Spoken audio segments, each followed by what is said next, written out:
DJ Event Planner will change the way you manage and run your business. Streamline all of your procedures and software into one easy-to-manage system. DJ Event Planner, the ultimate online planning tool.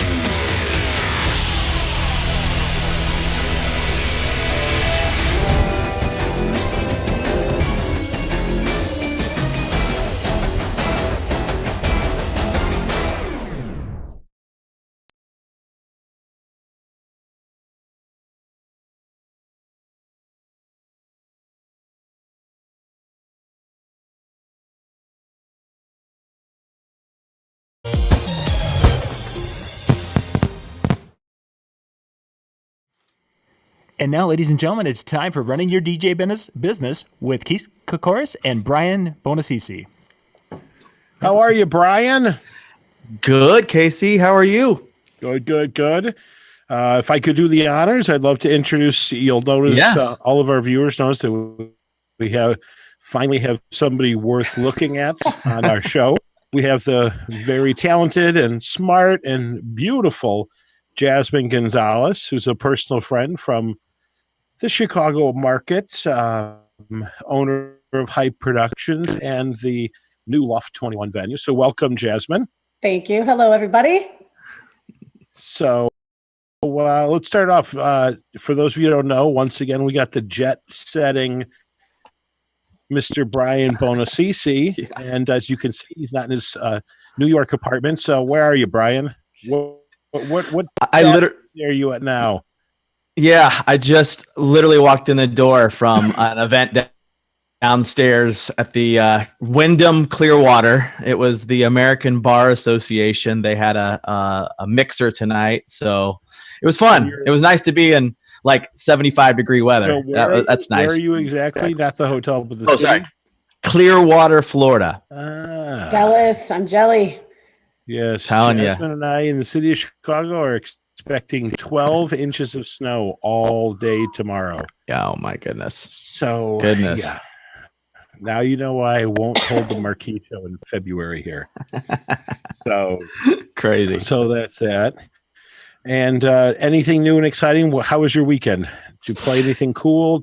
Tell us about any cool things? It was very low key, which was nice. I just was able to kind of hang out, watch the game a little bit, see some commercials, see a halftime show, just all things Super Bowl. Got it.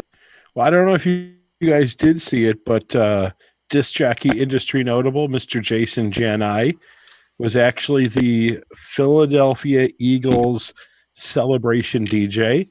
And he performed with, Cardi B and Jasmine, you probably know. Who else does he with? I didn't see the whole feed, but I know Cardi B was there. Right. So, and according to, he sent me an exclusive, a Jason Janai exclusive teaser that I think he's going to let go tomorrow, that party went until 7:00 in the morning. So because some of the guys, I should say, were on Jimmy Kimmel the next day, and they asked him what time did that go till, and they said 7 a.m. that they slept on the plane on the way out to LA to film the show. That's crazy. So Jason obviously rocked it pretty hard. So pretty hard indeed. Yeah. So good for him and good for our industry. You know, that would have been a gig years ago that you would have seen just a band performing or multiple artists. So it's nice to see an industry notable that a lot of our viewers know. So pretty exciting stuff. So, and how about you, Jasmine? Anything exciting over the weekend? Go ahead, Brian. Did your company do anything exciting over the weekend? A lot of parties, a pretty big one in New York. If you saw TMZ, they were talking about Shawn Mendes performing at a bat mitzvah in New York at the Plaza Hotel, and Hype was the entertainment company there, so that was fun. Grandmaster Flash, DJ Cassidy, and then of course you got to go crazy over Shawn Mendes. Very cool. See, look at the industry. Just a weekend, you know. I hear you. I did nothing. I just sat and watched the Super Bowl in my underwear. So picture that one, everybody. Okay, so moving on. Speaking of Super Bowl, what do you guys think of Justin Timberlake? I think he was going into a whirlwind of negative to begin with the Janet Jackson stuff. They were kind of blaming him that she wasn't going to get a spotlight and the sound issues. I don't think he had a chance to connect with the viewers because the sound wasn't great. But as an entertainer myself, I think he was going in with some whammies against him, unfairly against him. Okay. I mean, I would have loved to seen Janet perform, but I also understand it's not his place to say or nay her performance. Got it. What do you think, Brian? The performance, it was good. I mean, it wasn't anything that, they had hyped it to be this huge thing that we'd see things that we had never seen before. I've seen that hologram thing done before, that effect, maybe not at the Super Bowl. So I guess I was kind of left wondering, like, is there going to be anything new? And like, we just kept waiting for something to hit, and it just never did. But performance wise, I mean, he's always a great performer. He does a great job. Yeah, I enjoyed his performance. I just felt from a production point of view, as a viewer, we've seen more and we've seen bigger. And I think that's why so many of us probably were disappointed. I mean, I would have loved to have seen him collaborate with another artist, they could have brought in Singback from the past. He could have collaborated with a whole bunch of different people, but I think just from a production point of view, it didn't quite have the wow factor with fireworks going off and the way that Katy Perry, Black Eyed Peas had the full LED stage, and Katy Perry came in on a huge gold lion, and even Prince had the entire stage with the LED border around it that had the symbol. So I think that's what a couple of people, I should say a lot of people, saw or were disappointed by. And so as a result of that, I think that's why he may have had a B performance by most people as opposed to an A performance. So, and on the subject of Super Bowl, we touched on this, was, perhaps it's the team, perhaps it's the whole debunked fighting over the kneeling and such. But once again, while the Super Bowl was certainly no slouch, they were down viewers yet again. So again, it's going to be a problem for the NFL in general, and it also goes back to how people perceive our own companies. I mean, every day is a struggle where you can't screw something up and then do a bridal show or do a bar mitzvah showcase. And I know that years and years and years ago, some of the older photographers and florists and that used to say to me all the time, don't worry about screwing up somebody's wedding because there's always a new bride around the corner. Wow. And that was pre-internet, and so that mentality alone is scary. That people had that mentality. But I also think that, again, I think the NFL, like a lot of large entities, thought we'll overcome this. We've been up against adversarial things before, but they had a rough season with attendance, and based on the geography of both teams and the fan bases of both teams, you had a very East Coast lineup. And the other thing is this, Philly fans, they're mean. Have you guys been watching what's going on Facebook? I mean, there's been craziness. The one kid, I shouldn't say kid, he was 20 years old. But if you saw the kids that flipped a car over, and then the goofy kids started posing for pictures in front of the car on its side, they showed today that he had gotten arrested, and that he was posting bail and would be out of jail tomorrow because they made sure that he wouldn't be out in time for the parade. But my favorite of the class of a very small, probably not one microcosm, was the guy that for some reason felt it was necessary to celebrate the Philadelphia Eagles winning by eating horse poop off the floor. That one never really put that together. Someone needs attention. Well, could be. Makes birthday cakes completely a different different meaning and different style. So it's not going to end well. Won't end well. My joke was that I wondered if he washed it down with a Tide Pod, since that's what the kids have got all their rage these days. So I think that pretty much catches up on what's going on in the DJ world or pop culture. Can you think of anything else that we're missing so far? Well, there was the Tesla launch. Oh, right? Yeah. Okay. Another great not social media, but pop culture. I wouldn't even call it pop culture. It's just news. So yeah. What's interesting is, let me ask Jasmine, because she and I are friends, and she has admitted she doesn't always watch the news. What was the name of the actual rocket that held the car? Do you even know? Couldn't tell you.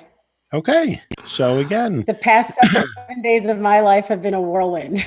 I get it. But you know that a Tesla car was put out in, right. So again, Elon Musk is a pretty smart guy that way. Cause I think Jasmine's in the majority, not in the minority. And again, what do we learn from it? Like, again, it's always about marketing. It's always about branding. And in this situation, while I think he legitimately has a passion for space exploration, he had to weight the nose of the rocket with something to prove that it would work. And he loaded that car up with cameras and a dummy or whatever it might be, shot it toward Mars, and every single solitary news station had it on up until they finally lost their cameras. So, I mean, I would say everyone's going to go, oh yeah, it was the Tesla rocket, when that's not even the name of it. So again, good marketing. So, and yet ironically, Brian, you shared with me this morning that their stock has plummeted. Yeah. I mean, they're not doing well. So it was kind of like, covering up something that looks terrible, that what's masking the issues that are really going on with the company. You're just kind of not revealing what's really going on there, right. So lesson learned that you have to be a solid company, and gimmicks may garner you attention, but not necessarily business. So, right. So there's that. Right. What else do we have? Anything? Yeah. Anything else? Let's see. I think that's pretty much what has been going on this week so far, right? Gotcha. Yeah, it's been a quiet week. Nobody's been yelling and screaming and fighting on Facebook DJ groups. So it's been kind of nice. I guess everybody got over the whole wedding wire debacle last week. Although I also own a flower shop, and my business partner, Dina, let me know today that apparently the florist just became aware of it. So a bunch of them are all up in arms, and they want to sign a petition to boycott wedding wire, which I guess they don't know that the way you boycott it is just to not spend your money with them. But that was how that went. So, all right. So we're 15 minutes in. So let's get on to our guest. And as I've said, she happens to be one of my nearest and dearest friends. So I'm going to let Brian kind of run with things, because I already know the answers to a lot of these questions, because I've witnessed it up close and personal. So you ready, Brian? Yeah. No, I mean, okay. we had a little conversation beforehand just to kind of, because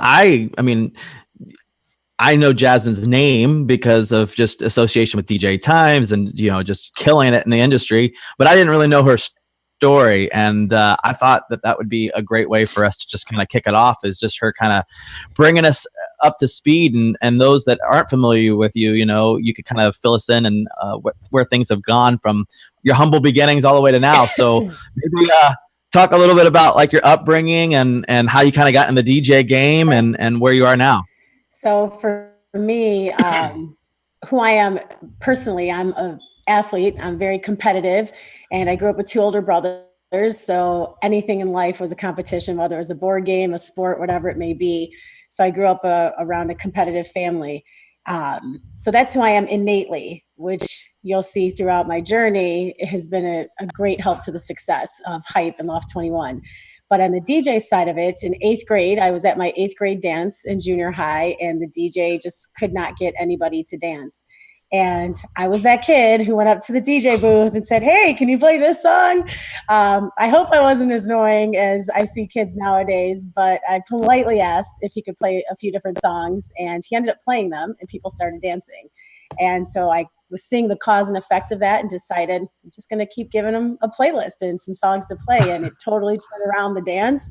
And that was my first experience with, wow, there's some magic in playing the right music, moving people, changing the environment and the experience that people have. And that was the bug. It bit me then.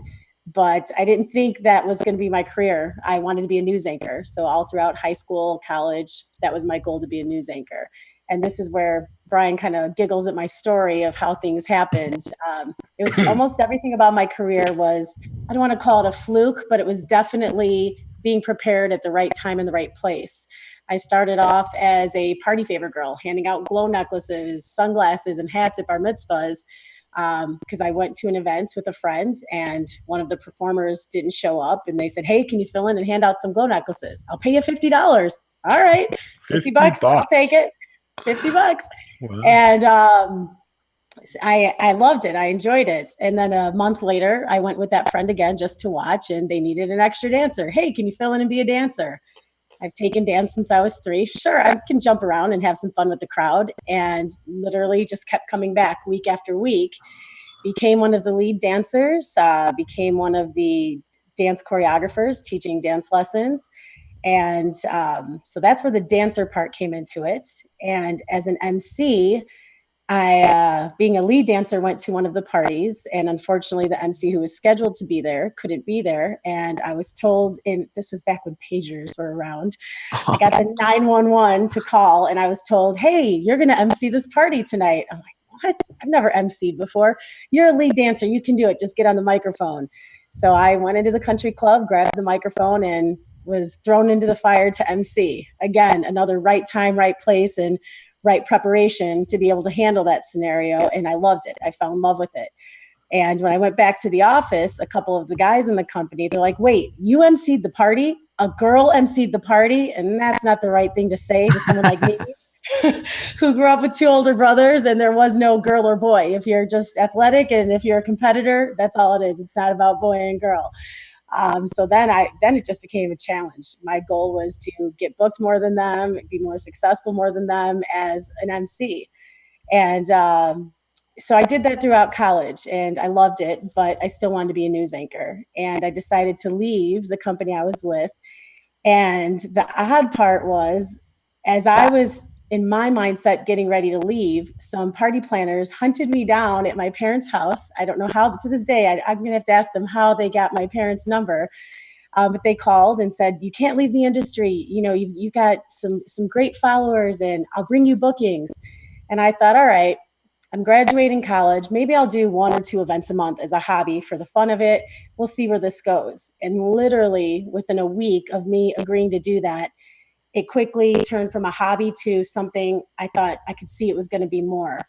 And so again, right time, right place, and being prepared. So after I did a couple more months of parties, I decided, well, maybe I should stop renting equipment and just buy some equipment. And I went to a store here in Chicago called Windy City Music just to see what the pricing was. I knew how to set up equipment. I knew how to use it, but I didn't know what the costs were. And I went in and just to see the pricing, and the owner said, "Are you Jasmine?" I said, "Yeah." And I thought it was weird. How does this guy know me?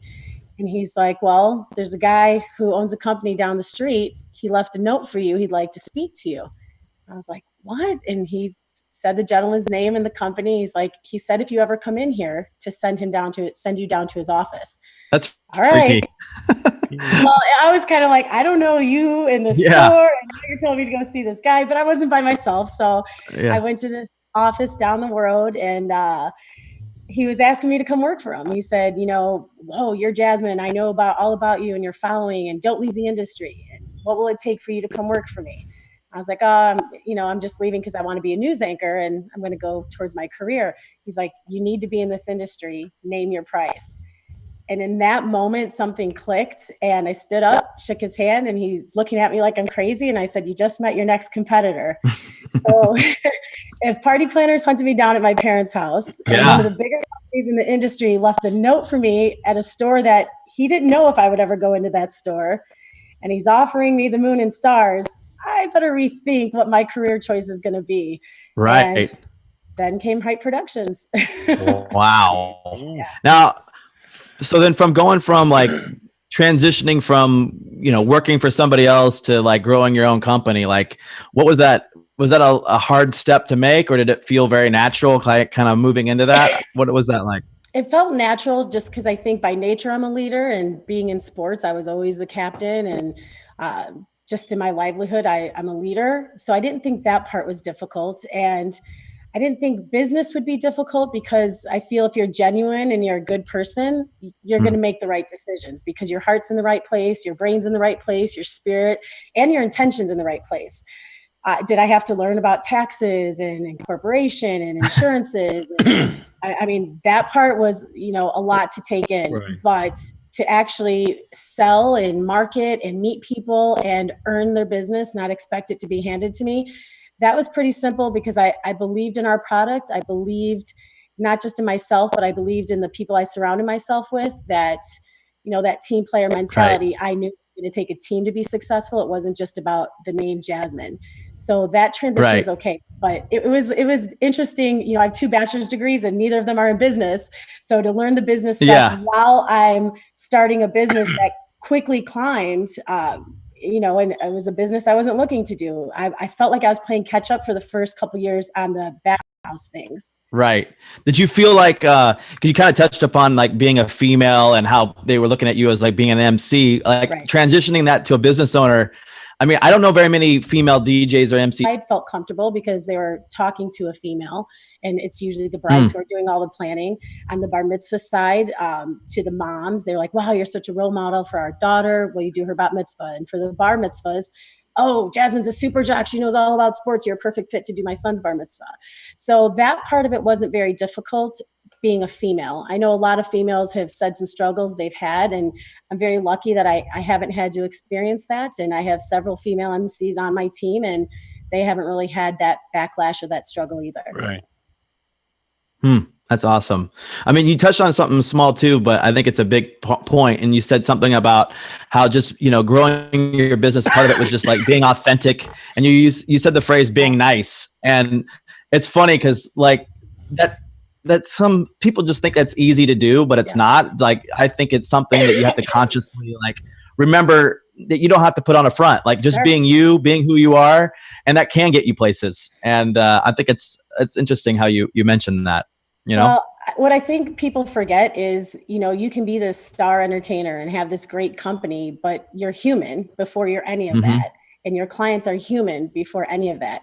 A client could be having a bad day and they, snap or a little pushy, or you could be having a bad day. Of course, as the business, you're not allowed to show a bad day, but at the same time, if you are genuine and you truly have a passion and love what you're doing, it comes through. People see that. They can tell if it's just a job or you really love what you're doing. And I mean, from the day I started, I've absolutely loved it. And people always ask me, what type of events do you like to do? I like doing all of them, but my favorite are bar and bat mitzvahs, because that competitive side, you're entertaining 125 adults, 125 kids. You have the challenge of balancing and making the whole room happy. Weddings and corporate are pretty easy to me. If you can master bar and bat mitzvahs, weddings and corporate come pretty easy. Yeah. What was some of your, I mean, it sounded like you said you had a planner who kind of found you and knocked on your door. Is most of your business coming from referrals, or how did you grow it in the early years, and where is it now? Yes, the majority of our business is party planner, event planner, referrals, and word of mouth. You make one client happy. Our goal is to make them clients for life. Don't just book us for the bar mitzvah, book us for your graduation, a sweet 16, a college graduation. And, this is our 21st year in business. We have a lot of people that we've done their bar bat mitzvahs that are now hiring my bands to do their weddings. And so that's like your career coming full circle. I haven't had anywhere. You just went from DJ to bands. Yeah. So do you want to tell people what that's all about? So with Hype, I started where, excuse me, we just had one crew. We did one event at a time. I was the MC. We had one DJ and 4 or 5 dancers. And I believe in baby steps, and you perfect the baby step before you take the next step. And I think that's one of the true reasons Hype has been so successful, because of that philosophy.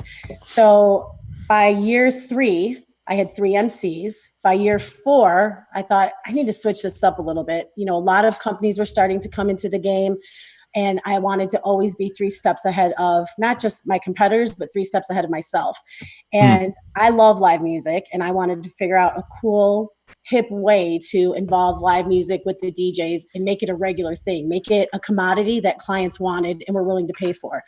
So I had a bar mitzvah client who had us booked to work with another band. She called me 60 days before the party.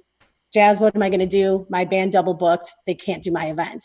Well, what she didn't know is I was already behind the scenes putting a band together. And I told her, I said, you know, here's the deal. It's not together yet. Can I have it together in 60 days? Yes. Do you trust me to have this done? Whatever it costs, whatever you need to do it.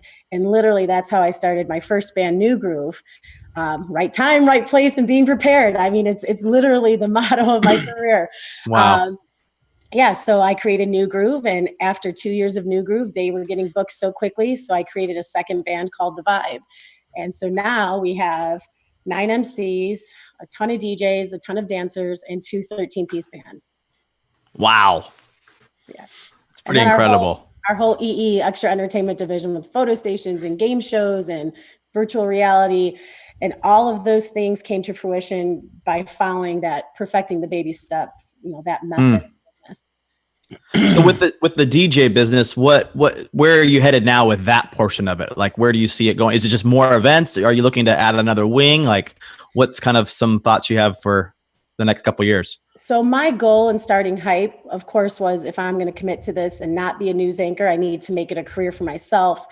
And when I saw that we were attracting other entertainers that had that same mindset and that same goal, they love being entertainers, but it's hard to make it a career, especially once you do get married and have children. How can you afford that?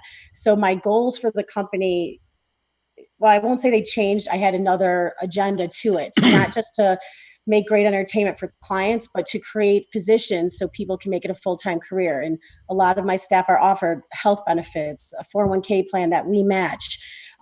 So now that the entertainment side is flourishing in a well-oiled machine, and the business side of it, and having, you know, the right people in the right seat on the bus, all of that's coming to fruition. So what I want to do now is dig in to my entertainers and say, what else do you like to do? What are you passionate about? What do you love to do? And branch into that. When we started our recording studio and our video department, it was because Toby, one of our DJs, who started our New Groove band and became our lead singer and a DJ and an MC, he loved music. He loved producing video. He loved being in the studio. And he said, buy the equipment. I swear I'll learn it. I swear I'll do right by the company. So I did. So now my goal is to dig in a little deeper in the relationships with our staff and ask them what their goals are, and how can we create it to be a subsidiary so they can continue to be full-time with Hype, but also to put their own passion and their own chapter in the story of Hype. And I think that's so important. I think a lot of business owners forget that while we may love what we do, we're all passionate about something else. I mean, I love sports. I coach both my daughters. I coach their teams. I still play softball and volleyball myself. How do I incorporate that to Hype? We created a Hype volleyball team, a Hype softball team, and charity softball games against other companies. So I think when you can find what you love and what your team loves and implement that into the business, you're going to keep your people long term. You're going to keep them excited about the growth and just the next road that you as a team are going to take. I never make the decisions myself. While I have the final decision, I'm very big on feedback, open door policy with my team. Yeah. When we were talking, you had mentioned you were kind of talking how the common thread too with sports and things. And I loved what you said about a certain interview question you use that when you ask everybody, and if it doesn't pass this test, it's usually a no. So what is that question? So when I first meet with someone, I don't care how great you can dance, DJ, rock a microphone. I don't care how gorgeous you are. My first question to you is, have you ever played team sports? Doesn't mean I'm not going to hire you if you don't, but if you have played team sports, I know we speak the same language. I know that you understand one person's mistake can affect the whole team. I know you understand that this one game is just like this one party, and everything we say and do, for every action, there's a reaction. Again, it doesn't mean if you didn't play team sports that you don't think that way, but I know going in, there's already a connection with you before I've even seen you perform. And I think that's super important, because with what we do, it is very team oriented, from, the production side, the performance side, the office business side. It's very team oriented. And I feel like one weak link makes it weak for everybody, but one strong link can really empower people to climb up and be strong together. Sure. Yeah. It's like that DNA is so important to a company, and not that you want to have clones, but that similar thread, like you're saying, it just makes it easier when everybody's kind of walking along the same path, Sure. Yeah. Phil Jackson is one of my idols. And, he has a quote that good teams become great ones when they can surrender the me for the we. And I actually have a huge sign in my dance studio with that, because everything we do is a we. If I'm on an event with you and I fail you, I fail myself, I fail us, I fail the client, I fail the whole experience. And you can't make it about yourself. I mean, someone's always going to probably be more popular, and that's okay. Popular person really isn't nothing without the techs, really isn't anything with, the dancers and the office staff. There's so much more into going into making of the Super Bowl, and how much goes into them, like literally putting that show together for Justin or for whoever the performer is, that the general public has no clue, but there are hours and hours and hours of time put into that. And it's just interesting how you're kind of echoing that within the company there. So, you grew the company, and then, how I really kind of got to know you actually just by name was finding out about this party you threw this past summer, I think it was, with you opening your own space. Sure. Which is like amazing. I mean, that's something it's on my bucket list. That's one of the things I'd love to do at some point, is to own a space. Is to go to one of Jasmine's parties. Yeah, that too. February 25th. We've got a big one February 25th. Nice. Yeah. So the whole venue thing, is something that many years ago, I always thought, wow, it'd be really cool to have a venue and create a space that wasn't just what the clients dream of, but also the vendors. I mean, loading in back in the day, the huge heavy speakers and having to go up and down stairs, or, photographers and videographers trying to find the perfect place in each venue to get their family shots. So I thought about it years ago, but I always thought it would be something I would do long down the road. Right. Like almost like a afterthought type of thing. And opportunity presented itself. Again, man, now that I'm saying this out loud, it's very strange that this is the constant throughout it. But Hype does a big bar mitzvah showcase once a year, and we started 6 years ago. And every year it has just grown tremendously. And 3 years ago, we couldn't find a venue in the North Shore area that was large enough to host our showcase, because we were bringing in 400, 500 people. And a party planner mentioned to me again, a different party planner. She said, you've always talked about doing a venue. Why don't you just look into it now? Get your own space, and then you don't have to worry about a hotel or a country club schedule. You can, create your own. And I was like, all right, hobby. I'll see if I can find some property. And after looking at a few places, I found Cubby Bear North, and I walked in and I had to erase the sports bar look and feel. For those of you that don't know it, because Jasmine forgets that she's talking to the whole country, Cubby Bear North was a live event venue and sports bar themed, well, not themed, but named. So there's a bar kitty corner to Wrigley Field called the Cubby Bear. And the partners there went into partnership on a huge bar out in the suburbs that they called Cubby Bear North, and it's a big live entertainment venue and restaurant and bar and grill, and that was that. And then it closed 3 or 4 years before you decided to take it over? Yes, 2 years before. So I found the spot, walked in with my architect and my husband, and they kept trying to get me to go there to look. And I kept saying, no, it's a Cubby Bear. It's a sports bar. It's just not going to fit my vision. And I wasted many months fighting going there, because when we walked in and I just stood in the middle with my drawings, and I mean, that was it. I knew this was the spot, and I knew it was like inside me. I had to do it. It wasn't a thought anymore. What I thought I was going to dabble with and research, it was it. It just became something innately I needed to do. So I literally. Now, let me ask you: Were you like, when you were, thinking of looking into this stuff, had you been like saving money for this? Had you been like building a business plan already for like if you have the spot, or did this just kind of come all at once and you're like, I'm just going to figure this out on the fly? Because to me, that's a daunting thing, especially when you're talking about buying a venue.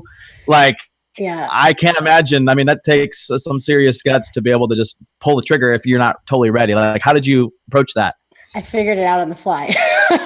Wow.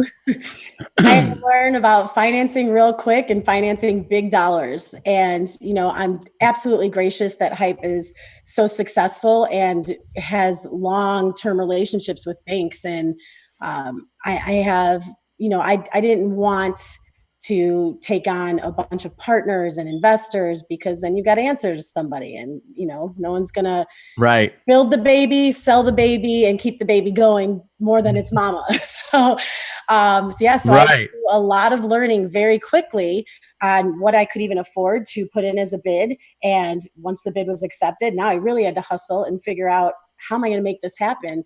And I went, a lot of people might know Bobby Morgenstein, and I went and visited him because he went from DJ company, production company, and now has several venues. And he just held my hand and educated me so much on how to create a venue, how to finance the venue.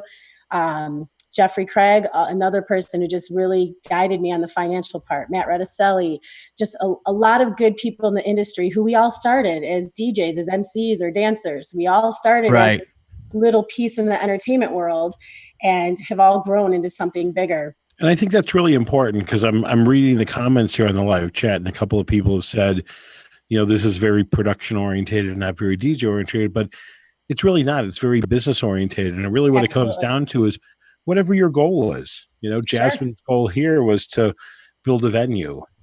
Other people's goals could be to grind until they're 55 and retire 10 years early, or grind to eventually buy that summer home or whatever it is. And so I think the thing that a couple of people are overlooking is that this is where Jasmine chose to go, but it's also because of the fact that she set her goals. She decided what she wanted to do.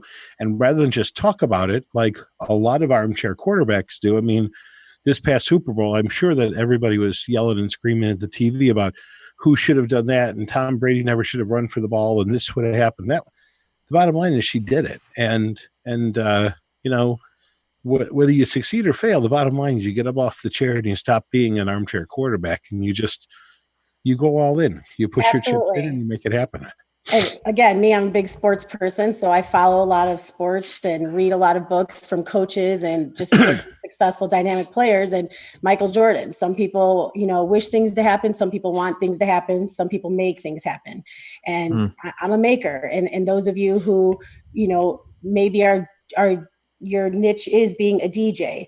There might be something you have, a hobby or something else you may be passionate about that you haven't allowed yourself to see. I mean, I didn't really think I was going to fall in love in that moment and start Hype Productions, or fall in love in that moment and open up Loft 21.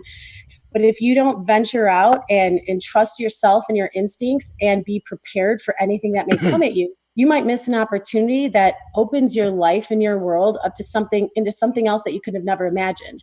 And it wasn't just for me. I mean, my entire Hype team and our Loft 21 family that we've built, it's been an amazing blessing for everybody involved.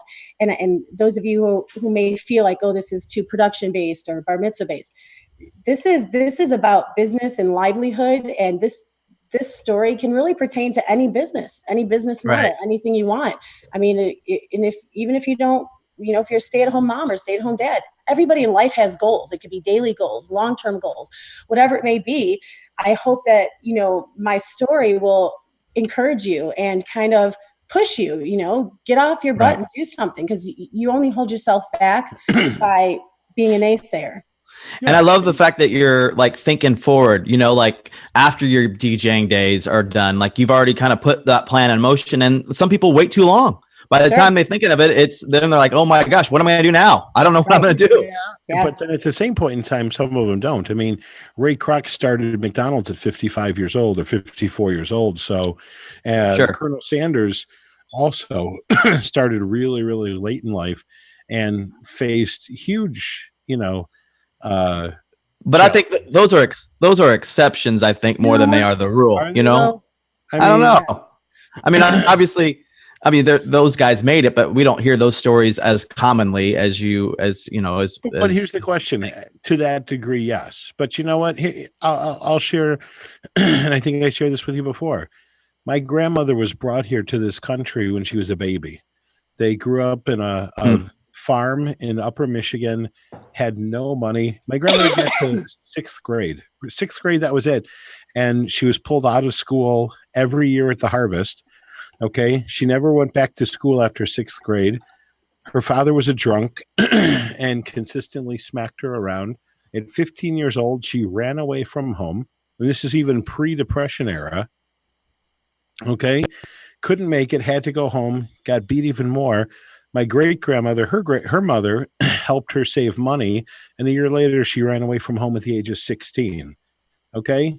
When she passed away, her house was paid for. She passed away at the age of 96 with no government assistance of any kind. Okay? My grandfather was a tailor, never made more than $12,000 a year. And listen, it's no huge Tesla into the space or Ronald McDonald story or whatever, but this is an example, in my opinion, of a success. Okay. They came from really meager beginnings. They raised 3 boys, all of which went on to have families and careers and such. And so, no, I think sometimes while these examples of Michael Jordan, Oprah Winfrey, and Ronald McDonald or Ray Kroc are all great, but the reality is there's heroes and success stories around us every single solitary day. But at the same point in time, my grandparents never owned a car. They took the bus everywhere. And, and when my father and his 2 brothers got of age to get part-time jobs, it wasn't for bubblegum money and things like that. It was to help pay the bills in the house. And I mean, my grandparents survived the Depression. They never lost their house in foreclosure. And again, to me, everyone's dream is different.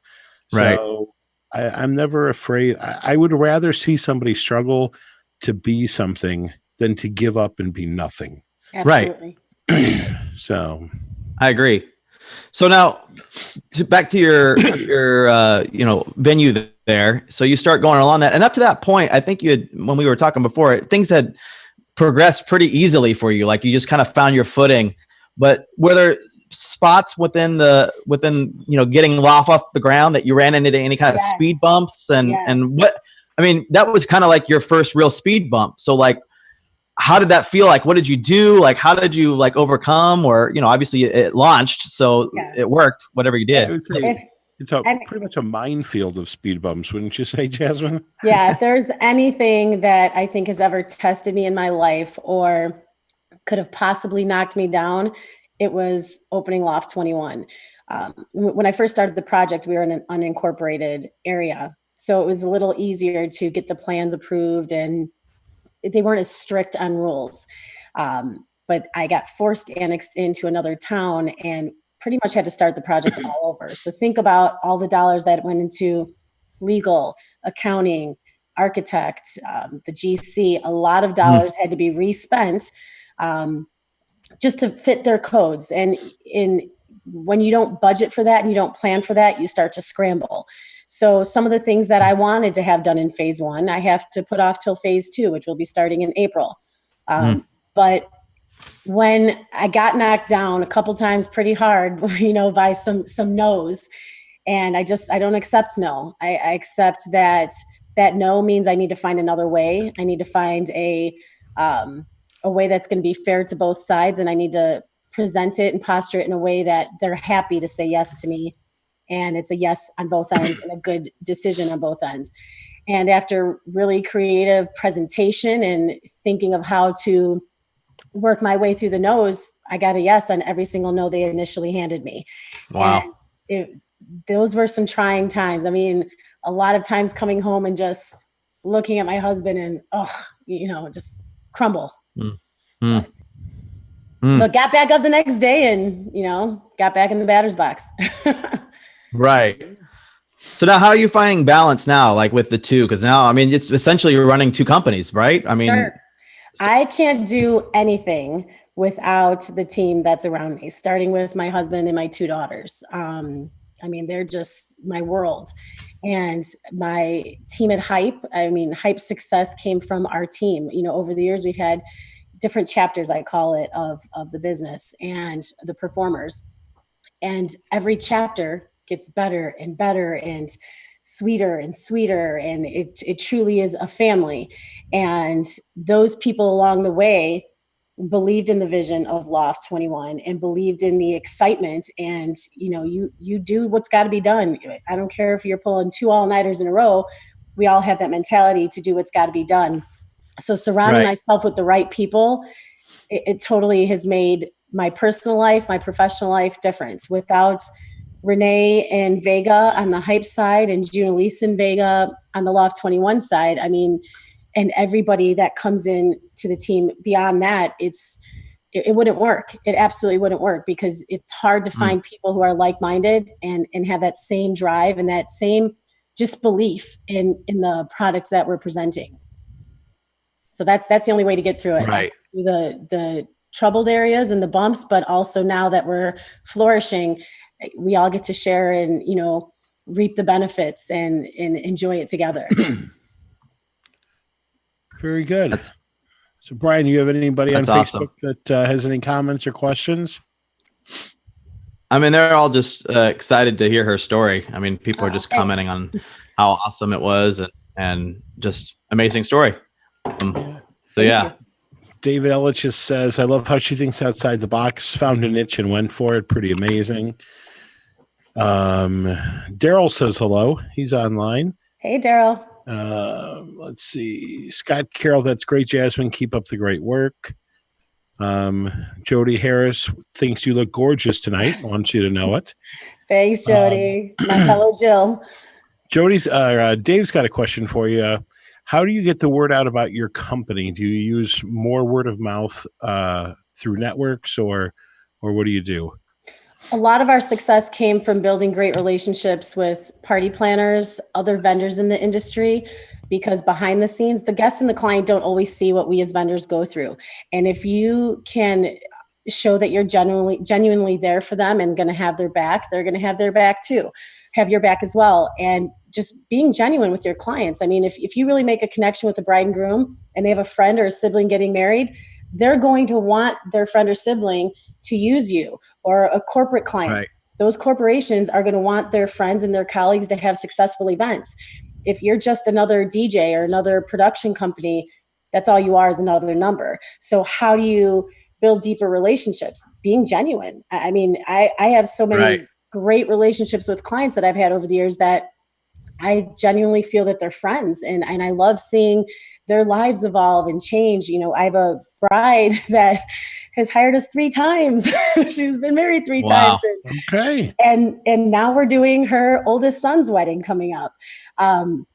So you just, I think the key thing is being genuine and being nice and building that relationship.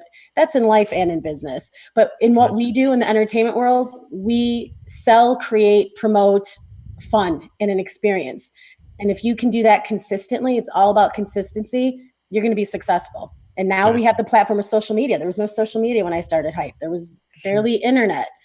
So. Right. Now, you know what? One thing that I realized is you haven't described Loft 21. So is it a beige banquet hall with big crystal chandeliers and horrible carpeting?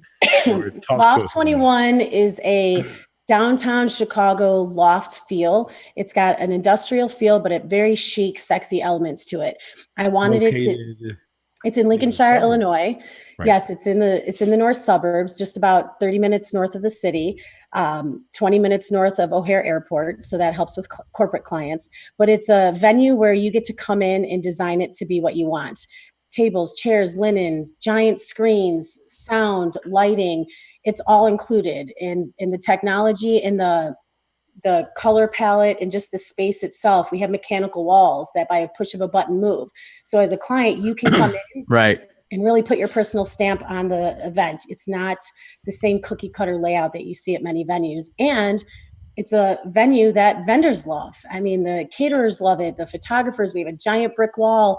The videographers love the lighting, and the entertainers love plugging in and having a great sound system. So all the lighting and the sound system are all permanently installed. All permanently installed. Video screens are at a flip of a switch and they come down. Yes. Projector, monogram, all there. Right. We have 4 trap doors, so you can have aerialists or performers come down from the ceiling and perform or serve food or serve shots. That's the part you missed, Brian. That's amazing. Yep. Yeah, no doubt. I missed out on that. Yeah. Well, I know we got like 9 minutes left, so I was thinking we could kind of like, with all of our interviews, do like I guess it was like inside the actor studio, James Limpton would ask a couple of questions to the same questions to people. Okay. And then most recently, Tim Ferriss wrote this book, which is a great book. If you guys haven't read it, it's called Tribe of Mentors, which he did a similar thing. In fact, I kind of borrowed a few questions from his book that you may, if you read that one. Okay. Plagiarizer. Right? Totally. What's his name? Picasso said the definition of original is the one that can best hide their sources. So there you go. There you go. There you go. So let me ask a couple questions and just like rapid fire, give us like some answers here. Okay. What is the book or books that have greatly influenced your life? Oh, I would say my number one is Good to Great. I absolutely love that book. I love that. I think it dissects your business from the very raw and to the very big picture. And there's a line from that book about finding the right people and finding the right seat on the bus. And man, is that important because, like I said, everything is team